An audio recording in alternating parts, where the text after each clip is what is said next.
ఒక వ్యక్తి, చిన్న వ్యక్తి, యవనస్తుడు తన జీవితంలో క్రీస్తు కోసం బతుకుతానని తీర్మానం చేసుకున్న దాన్ని బట్టి దేవుడు ఏం చేశాడు చెప్పండి?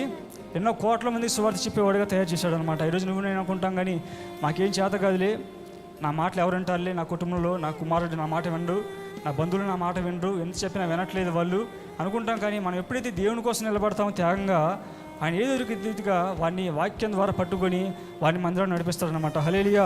ఈ వ్యక్తి జీవితంలో కూడా చనిపోయే చావుకు దగ్గరగా ఉన్న వ్యక్తిని దేవుడు రక్షించి కాపాడి కొన్ని వేల మందికి, కొన్ని లక్షల మందికి ఆయన ఆదర్శకరంగా అనేక మంది క్రీస్తు వైపు తిప్పేవాడిగా ఆయన ఉన్నాడు అనమాట. హల్లెలూయా. అది ఏదైతే తన జీవితంలో కోల్పోయాడో దాన్ని తిరిగి దేవుడు ఏం చేస్తున్నాడు? సమృద్ధికరంగా ఆయన ఇస్తున్నాడు అనమాట. అప్పటికే అతనికి ఆ దేశంలో సౌత్ కొరియాలో 11 పదవులు ఉన్నాయి. ఎన్ని పదవులు? గవర్నమెంట్ నుంచి 11 పదవులు ఆయన చేస్తూ ఉన్నప్పటికీ కూడా ఆయన అన్నీ విడిచిపెట్టి సువార్త కోసం మొదలెచ్చాడు. కాబట్టి దేవుడు కూడా అతను తక్కువ చేయకుండా అతనికి అవసరాలు ఏం చేశాడంటే సమృద్ధికరంగా అవన్నీ డబ్బులు అందించాడు అనమాట. హల్లెలూయా.